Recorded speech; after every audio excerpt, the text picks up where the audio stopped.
दोही बाही संत सवा सिंहासनी उभा श्री विठ्ठल.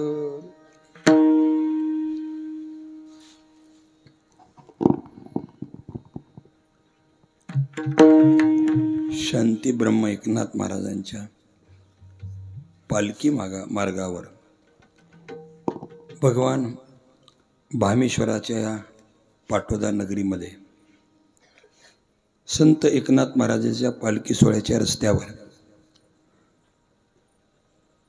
आदरणीय पूज्य वैराग्य मूर्ती हरिभक्तीपरायण रामकृष्ण रणदिवे बापू महाराज आणि त्यांच्यावर कृपा असणाऱ्या सर्व साधू संतांच्या कृपेने बापू, बापूचे बंधू आणि परिवार बापू बरोबर बापूच्या वैराग्याच्या सावलीत वाढणारी सर्व भक्त मंडळी या सर्वांच्या सद्भावनेतून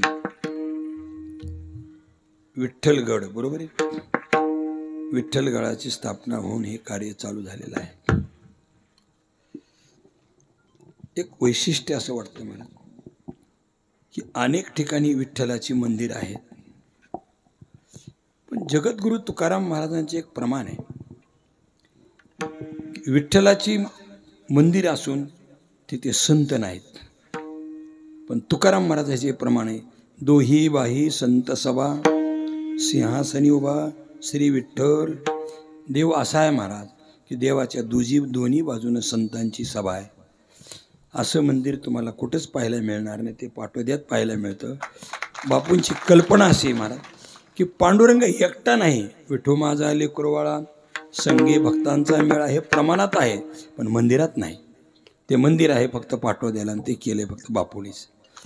संत पांडुरंगाची मूर्ती भव्य मूर्ती आहे, दोन्ही बाजूला संत आहेत. संत ज्ञानेश्वर महाराज, संत तुकाराम महाराज, जगद्गुरु तुकाराम महाराज, नाथ महाराज ही संत मंडळी. थोडं आता रामकृष्णाचे बरं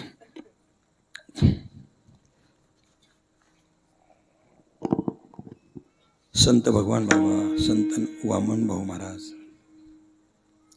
आणखी एका संतांची मूर्ती बघा. हा संत चाकरवाडीची माऊली महाराज, सद्गुरू रामचंद्र बोधले महाराज.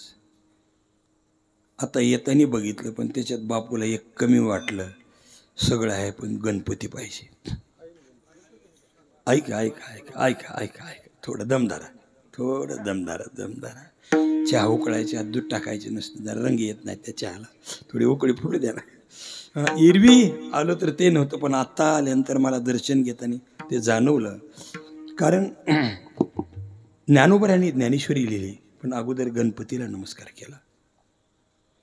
आपलाही कोणताही ग्रंथ असू द्या, हरिविजय असो, रामविजय असो, पांडव प्रताप असो, कोणताही ग्रंथ असो, त्या ग्रंथामध्ये गणेशालाच वंदन आहे. श्री गणेशाय नमः मग सुरू होतं. शेतकऱ्याला फार कळत नसेल, त्याला गणपती उच्चार नीट येत नसेल, पण पेरताना मात्र गणपतीचं नाव घेतो. गाण्या गाण्या गाण्या गाण्या अलग लक्ष गणेश गणपती काम लागू दे सुती, म्हणजे गणेशांचं महत्त्व आहे. बापूंनी तीही उणीव ठेवली नाही. आणि अशा प्रकारच्या विठ्ठलगडाच्या दरबारात उपस्थित सर्व गुणीजन मंडळी, दोन्ही मृदंगाचार्य, कोणी सप्त्याला आला असेल, कोणी आजोळाला आला असेल, असंच अशी सर्व मंडळी या ठिकाणी आले. या सर्व मृदंगाचार्याला, भजनी मंडळीला, महाराज मंडळीला कोटी कोटी धन्यवाद देतो. हार्मोनियम वादक, विनेकरी, दोन्ही चोपदार, श्रोते मंडळी, माता भगिनी, साऊंड सिस्टीमवाले सगळे. आणि बापूला जरी इकडे यायला उशीर लागत असला तर आम्हाला वाटलं तर बापू कुठे आहेत असं वाटलं, पण तुकारामजी होते. पण त्यांच्या पुढे एक युवक उभा होता, तुकारामजीचा मुलगा दक्ष. दादासाहेब आपल्या सर्वांनाच परिवाराला धन्यवाद देतो. आणि अधिक प्रस्तावनेला वेळ न घेता सेवेकरता निवडलेला अभंग श्री संत निळोबारायचा आहे.